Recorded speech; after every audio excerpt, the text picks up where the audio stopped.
सतगुरु के साजे निवास जी, प्यारे साथ संगत जी, प्यार और सत्कार से कहना धान निरंकार जी। साथ संगत जी, सतगुरु माता जी का हर पल शुक्राना करते हुए दासी आप जी के चरणों में सतगुरु माता जी के आशीर्वाद से ये विचार रखने जा रही है। ये विचार हैं हमारे सतगुरु बाबा हरदेव सिंह जी महाराज के 14 नवंबर 2011 को 64वें वार्षिक संत समागम के शुभ अवसर पर सतगुरु बाबा जी ने कहा, सारे सत्संग को, सारे जन समूह को संबोधित करते हुए सतगुरु बाबा जी ने कहा, जब हम सत्संग करते हैं तो लगातार हमें भक्ति भरा जीवन जीने की प्रेरणाएं मिलती हैं। ऐसे दिव्य गुणों से युक्त होकर जीवन जीने के लिए हमें एहसास कराया जाता है। किस तरह से गुरसिक्खी के बारे में बताया जाता है कि गुरसिक्खी क्या है। गुरसिक्खी, यदि गुरसिख गुरमत को अपने जीवन में अपना लेता है, गुरमत का भाव यह है कि जो गुरु की मत है कि एक ऊंची मत यह संतों महापुरुषों से ही मिलती है। अगर उस गुरु की मत को अपना लेता है तो वह सही मायनों में गुरु सिख बन जाता है। गुरसिख की पदवी की यह पहचान नहीं है कि जो पढ़ा लिखा है या उसको कोई विशेष जिम्मेदारी दे दी गई है या फिर कोई उसमें शक्ति है दुनियावी। यह हरगिज एक गुरसिख होने का प्रमाण नहीं बनता है। एक गुरमत, गुरु की मत तू ले आयाणे, गुरु बिना बहु डूबे सियाणे। ऐसी मत को धारण कर लेते हैं वही वास्तव में सूझवान माने जाते हैं। इसी प्रकार से अभिमान का भाव है और अभिमान ने कब पार उतारे किए हैं। जो सत्संग भी कर रहा है, सेवा भी कर रहा है, लेकिन फिर भी मान कर रहा है तो कहा है, उसके लिए कहा है, गुरु बिना बहु डूबे सियाने। केवल बोलों से कोई भगत नहीं हो सकता कि कोई बहुत अच्छे बोल सकता है, बोल सकता है, कोई पोयम्स कह सकता है, लिख सकता है, गीत बोल सकता है, आवाज़ भी बड़ी मीठी है। जैसे किसी ने कहा भी है, बने बातों से बात तो फिर बात ही क्या। अगर बातों से ही बात बन जाए तो फिर बात ही क्या है। खांड ही का नाम लेत मुख कैसे मीठा होत, मुख मीठा होत है खांड के जबान से। अगर शक्कर शक्कर ही कहते रहें, शक्कर शब्द का इस्तेमाल करते रहें तो मिठास कहाँ से मुख में आने वाली है। बोलो की अपनी अहमियत जरूर है। अब हम यह थोड़े न कह सकते हैं कि गुरु पीर पैगंबरों के वचन हैं, उनकी कोई अहमियत नहीं है, क्योंकि वो भी तो बोल हैं। सदियों और युगों हो गए इस धरती पर उन्होंने अवतार लिया, जागरूकता लाने वाले वचन कहे, जीवन का, आत्मा का कल्याण कैसे होता है, यह सब बातें उन्होंने कर्म रूप में की और कही भी और की भी। कहते हैं जैसे कि वो बोल भी हैं, लेकिन जैसे वो भी वचन है महापुरुषों के कि वेद कतेब कहो मत झूठे, झूठा सो जो ना विचारे। विचार ना करने का भाव यह नहीं कि देखे गए हैं ऐसे लोग जो धर्म ग्रंथों पर भी कितने अच्छे ढंग से कमेंट्री कर सकते हैं, उसको एक्सप्लेन भी कर देंगे, लेकिन उनकी अपनी क्या अवस्था है और क्या भावना है यह दूसरी बात है। जैसे वह भी कहावत है कि मशवरे तो बाल्टियां भर कर दिए जाते हैं, परंतु स्वयं कण भर ही स्वीकार किया जाता है। तभी तो कहा है, उनका मार्ग और है, इनका मार्ग और। औरों को बताएंगे लेकिन खुद अपनाएंगे नहीं, यह उनका मार्ग है, लेकिन इनका मार्ग और, क्योंकि इनको उजाला प्राप्त हुआ है, ब्रह्म ज्ञानियों का संग मिला है, लगातार वो आदेश और निर्देश भी प्राप्त हो रहे हैं। और इस प्रकार से उसके होते हुए भी अगर ऐसा जीवन नहीं बन पाता तो फिर इनका मार्ग और उनका मार्ग और में कोई भेद नहीं रह जाता। इसलिए केवल बोलों से बात नहीं बनती है। ऊंचे से ऊंचे वचन पढ़े, सुने, कहे और लिखे जा सकते हैं। वह तो बात फिर ऐसी है कि एक इंसान दूसरे इंसान को 15 मिनट देखता रहा कि एक पौधे को पानी देने के लिए हाथ में एक कंटेनर उठाया हुआ है। उस डोल का पेंदा ही नहीं है। अगले पल करीब आ गया और कहने लगा कि भाई साहब, इस कंटेनर से जल तो निकल नहीं रहा है, इसका तो पेंदा ही नहीं है, तो आप खामखा यह समय क्यों गंवा रहे हैं। आगे से वो इंसान कहता है कि जा तू अपना रास्ता नाप, यदि कंटेनर का पेंदा नहीं है, पानी नहीं है, तो यह पौधा भी तो प्लास्टिक का है। इस तरह बातों से ही बातें बना दी जाती हैं कि बात बन जाएगी। ना फिर कहने वाले का बनता है कुछ, ना सुनने वाले का बनता है कुछ। यह तो अमल पर ही नबेड़े होंगे और मायने निकालने को कोई भी निकाल ले। अक्सर जिनको नशों की लत लगी होती है वो कह देते हैं कि लिखा जो हुआ है कि अमला दे होंगे नवेड़े। हम अफीम खाते हैं, हम अमल करते हैं। यहाँ पर अमल जिसको कहा जा रहा है वह एक कर्म कहा जा रहा है कि बोलांदे नक्शे आते अमलांदा रंग भर दे, कि किस प्रकार से हमने बोलों के ऊपर कर्म डालना है। और वो लगातार जो हम सुन रहे हैं, पढ़ रहे हैं, हम प्रेरित कर रहे हैं किसी और बढ़ने के लिए, और किसी तरफ से कदम हमारे रोक भी रहे हैं कि वैसी सोच नहीं बनानी है। दूसरी तरफ ये बोल ऐसे बोलने हैं, ऐसी वाणी बोलिए मन का आपा खोए। विनम्र रहो, अभिमान नहीं करना, विशालता से युक्त रहो, छोटी सोच नहीं रखनी, सहनशील बनो, उतावलापन छोड़ो, सब्र संतोष के गहने पहनो, ना कि गिले शिकवों में रहो। संसार की प्रवृत्ति तो यह है कि फूल खिले हैं, लिखा है कि तोड़ो मत, लेकिन एक ऐसी मानसिकता कि एक ऐसा मचलता हुआ जीव जो कहता है कि छोड़ो मत, वहाँ लिखा है तोड़ो मत, और यह प्रवृत्तियाँ कि इसको छोड़ो मत, उसी की तरफ बढ़ेंगे जो नुकसान का कारण है, जिसके लिए बताया गया है कि ऐसी आग है यह, इसमें हाथ डालने वाला अपना हाथ जला लेगा। जिनको यह ज्ञान रूपी उजाला मिला है वो भी अगर हाथ डालेंगे तो हाथ जलेगा, क्योंकि आग का काम है जलाना। इसलिए कहा है मान मुनि मुनिवर गले, मान सभे को खाए। मान अभिमान ही नहीं, केवल और भी ऐसी नुकसान वाली जो बातें हैं वो नुकसान का कारण बन जाती हैं। अक्सर कई बार हम दोष औरों को दे देते हैं, और महापुरुषों के कथन भी हैं, जो मैं किया सो मैं पाया, दोष न दीजिए अवर जना। अक्सर कहीं पर भी कुछ ऐसा हो जाता है तो हम औरों पर वह दोष लगा देते हैं, या किसी व्यक्ति किसी वातावरण को बता देंगे। लेकिन अक्सर देखा जाता है कि इंसान यदि अलर्ट नहीं रहता, गुरमत को छोड़ देता है, तो फिर जैसे वो शायर ने कहा है बजा उनकी शिकायत, लेकिन इसका क्या इलाज, बिजलियां खुद गुलशन पे अपने गिरा लेते हैं लोग। यह एहसास भी नहीं होता कि कहीं हमने खुद तो नहीं बिजलियां अपने ऊपर गिराई हैं। ऐसी चेतनता बहुत ज़रूरी हुआ करती है, जो अपने आप को सजग रखते हैं, इस लौ को जलाए रखकर ठोकरों से बच जाते हैं, और औरों के जीवन में भी रोशनी करते चले जाते हैं।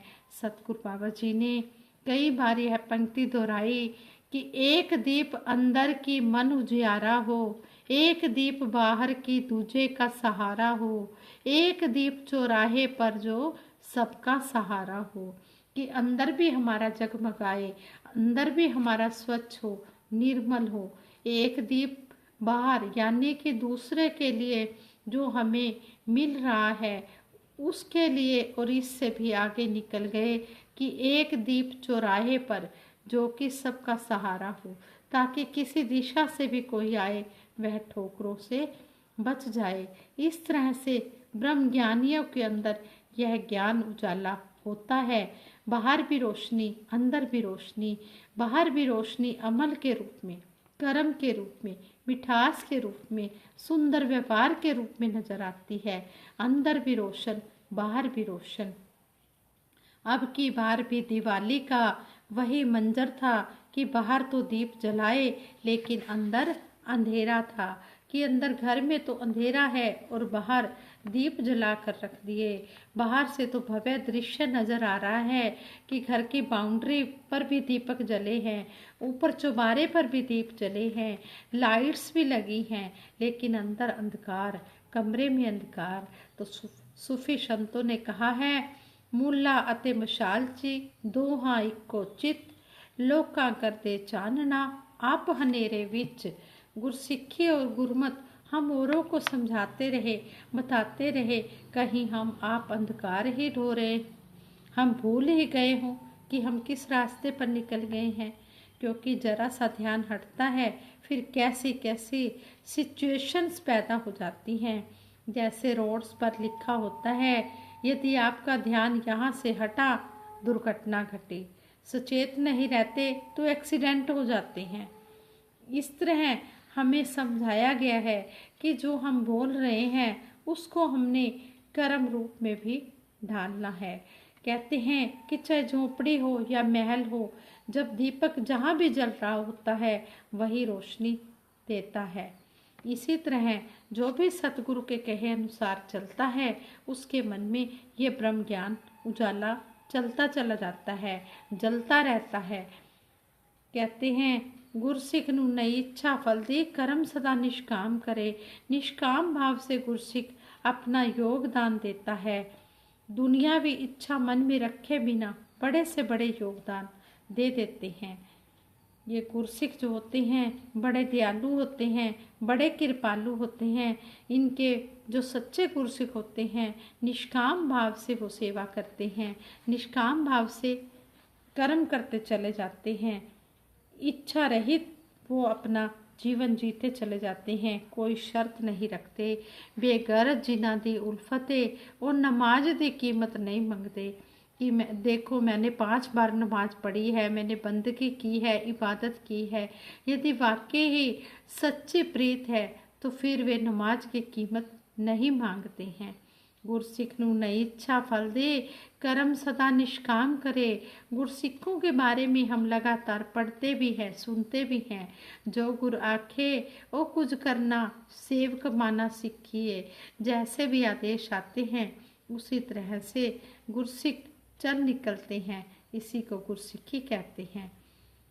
जहाँ पर हमारी मन की अवस्था उजाला किए हुए, मन में अपने आप को मिटाकर समर्पित करके हील हुज्जत चतुराइयों चलाकियों को एक तरफ करके भोले भाव मिले रघुराई। कहते जब चतुराइयाँ, चलाकियाँ, हील हुज्जत सब कुछ एक साइड हो जाता है, समर्पित भाव से गुरसिख सतगुरु के चरणों में भोलेपन में आ जाता है। बच्चे की तरह वो भोलापन, यही गुरसिख की पहचान होती है। जहाँ गुरुमुखों के, गुरसिखों के गुणों का बयान होता है कि हृदय उनके इतने विशाल होते हैं, इतने उनके परोपकार की भावना होती है, इतने सहनशील होते हैं। तो उनके बारे में कहा गया है, खोद खाद धरती सहे, कूट काट बन राय, कटु वचन साधु सहे, और से सहा ना जाए। औरों को तो जरा एक बोल भी बोल कर देख लो, वो बिल्कुल सहन नहीं करेंगे, लेकिन कटु वचन साधु सहे। विशालता की बात हो रही है, सहनशीलता की बात हो रही है। महात्मा गौतम बुद्ध जी के पास एक इंसान आया और जोर जोर से देने लगा गालियां उनको। पास में खड़े उनके शिष्य एकदम से उतावले हो गए कि अभी इसको देखते हैं। महात्मा गौतम बुद्ध जी कहने लगे कि यह गालियों का जो तोहफा है मेरे पास लाया था, लेकिन मैंने उसको एक्सेप्ट ही नहीं किया। वह गालियाँ उसके पास ही रही। जैसे कबीर जी ने भी कहा है, गारी आवत एक है उल्टत होए अनेक, कह कबीर नहीं उल्टिए वही एक की एक। अगर एक आई है, आगे हमने 10 कर दी हैं, तो गुणा कर रहे हैं, मल्टीप्लाई कर रहे हैं। हमने 10 दी हैं तो आगे वो 20 के लिए तैयार हैं। यह तो फिर चेन चल पड़ेगी और चलती रहेगी। यहाँ साधु और साधुत्व की बात हो रही है, गुरसिक्खी की बात हो रही है। ये ऐसे गुण हैं जिन गुणों के होते हुए जो जीवन जीते हैं वो शोभा के, यश के पात्र बनते हैं। ऐसे ऐसे गुण गुरसिख के जीवन में होते हैं जहाँ विशालता का, सहनशीलता का, सबर संतोष का जिक्र आता है। जब आए संतोष धन, सब धन धूलि समान। संतोष से भरे हुए लोगों से ज्यादा समृद्ध और कोई नहीं है। इसी प्रकार से विनम्रता और मानवता, यह भी एक गुरसिख की पहचान होती है जो अपने आप को अदना मानता है। जैसे कहा भी है कि मैं कमीनी कोझी कुचज्जी, बेगुण कौन विचारी, बुल्ले शादे लायक नाई, शाह इनायत तारी। इस प्रकार यह तो निरोल कृपा है। यदि अपने अमल और कर्म की तरफ देखूं तो मैं किसी से नज़र मिलाने के लायक भी नहीं हूँ, लेकिन मुझे सत्कार दिया जा रहा है। संगत जी, संत समागम हरि कथा तुलसी दुर्लभ दोए, यह दुर्लभ अवसर होते हैं। इस प्रकार से हमने ये संतों का संग करना है, हरि की कथा करनी है, सुननी है और इसको अपने जीवन में धारण करते चले जाना है। ऐसे सुंदर मधुर वचन हमें सुनने को मिलते हैं, सेवादारों की सेवाएं हम देखते हैं, इनसे हम प्रेरणा लेते हुए सत्य का पैगाम आगे से आगे पहुंचाते चले जाएं। यह लम्हे, यह पल दोबारा लौटकर आने वाले नहीं हैं। इनको प्यार से सजाने कुछ जाता नहीं है। इसलिए सच्चे पातशाह के चरणों में यही अरदास करते हैं। सच्चे पातशाह सेवा सिमरन सत्संग करते हुए हम अलर्ट रहें कि हम कभी भी किसी का दिल ना दुखाएं, कभी भी हम किसी का हक ना दुमाएं। हम ईमानदारी से हम ऐसे कर्म करते चले जाएं जिससे हमारे मिशन का नाम ऊंचा हो। यही शुभकामना, यही अरदास करते हैं। सच्चे पातशाह हमें जिस तरह आप जी ने ये ब्रह्म ज्ञान देकर मुबारकबाद के पात्र बनाया है, इसी तरह अंतिम श्वासों तक आप जी अपने चरणों से सभी को लगा के रखना, सारे संसार का भला करना। सच्चे पातशाह सबदा भला करो करतार, मेरी मांग है दातार। हे सच्चे पातशाह, सारे संसार के लिए, सारे विश्व के लिए दासी आप जी के चरणों में भला मांगती है कि सबका भला करना मेरे मालिक दीन दयाल।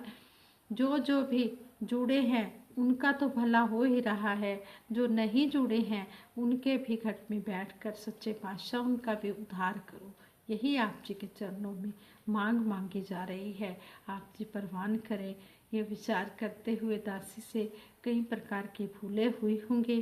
दासी उन भूलों के लिए आप जी के चरणों में क्षमा प्रार्थी है और सभी के भले की अरदास, सारे विश्व के भले की अरदास दासी करेगी। सभी ने मिलकर इस अरदास में शामिल होना है जी। तू ही निरंकार मैं तेरी शरण हाँ, मैनू बख्श लो। तू ही निरंकार मैं तेरी शरण हाँ, मैनू बख्श लो। तू ही निरंकार मैं तेरी शरण हाँ, मैनू बख्श लो। तू ही निरंकार मैं तेरी शरण हाँ, मैनू बख्श लो। बोलिए सतगुरु माता सुदीक्षा सविंदर हरदेव जी महाराज की जय। निरंकारी राजमाता गुरु बचन अवतार की जय। साथ संगत जी प्रेम से कहना धन निरंकार जी।